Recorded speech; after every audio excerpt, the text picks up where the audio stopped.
Yeah, Peter, I saw you raise your hand there. You want to come on? Thank you very much. And brilliant talk, Casey. Just for quick context, I'm Peter, one of the founders of MyArc, where we enable fitness creators to train their fans at scale. We've helped the supply side already make more revenue than they ever have in any of their social media, which is great. So lots of value between supply side and demand side, and also our supply side has acquired the demand side very, very quickly as well. So kind of zero CAC, for any consumer, which is great. Yeah. We're kind of operating in what I would say like a silo mode at the moment, where right now, when the fans come on, they don't see other creators; they just see that main creator they signed up via. Yeah. But what we're noticing is that a lot of the consumers are starting to realize that there are other creators in our kind of MyArc universe, and wanting to kind of go around and switch around. My question is kind of around.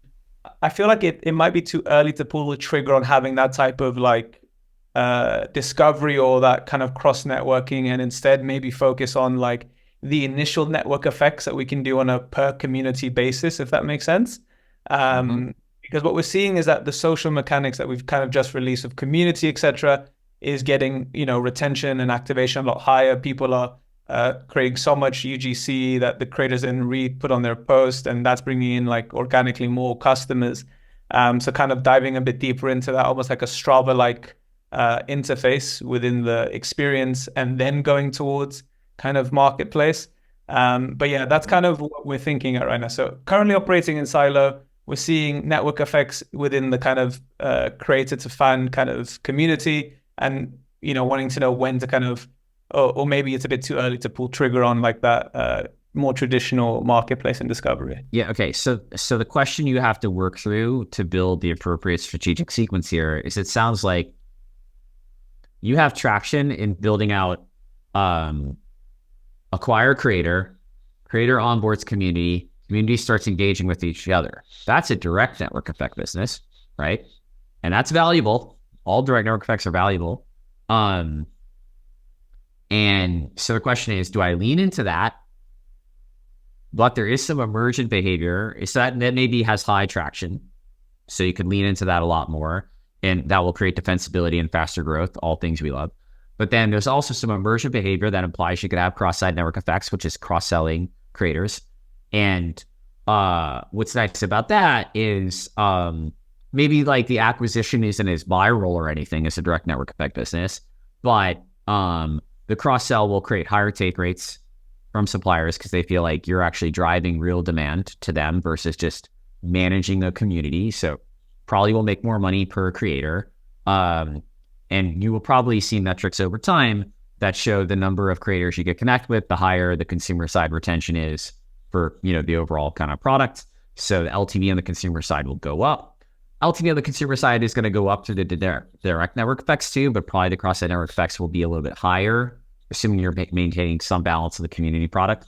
Probably makes sense to like achieve some milestone on the community side to feel like you're headed into this returns, and then sequence to better discovery, unless you feel like the fact that you're not doing that means someone else is going to like that opportunity will go away, right? Like if you don't lean into it, it'll kind of evaporate for some reason.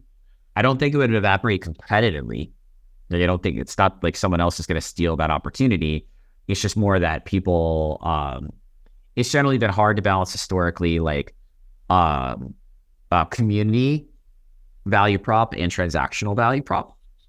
Obviously, Whatnot's doing a pretty good job at this, but historically it's been pretty hard. Twitch is more on the community side, eBay's more on the transactional side. They were the first to have been able to blend the two quite well. So I think your prioritization probably sounds correct, but you're going to need to kind of reevaluate what are the gains from investing in building out the direct network effect. When does it feel appropriate to sequence to the cross-site network effect? The other thing about the cross-site network effect I would keep in mind is getting good at matching is a pretty unique skill.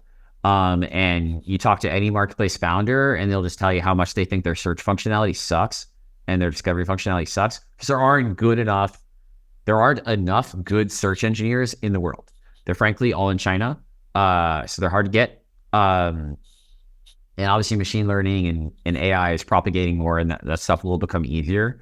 But fundamentally, just search is a hard problem. Matching is a hard problem. So you might want to get some work on that a little bit earlier, just knowing it's going to take a while to get good.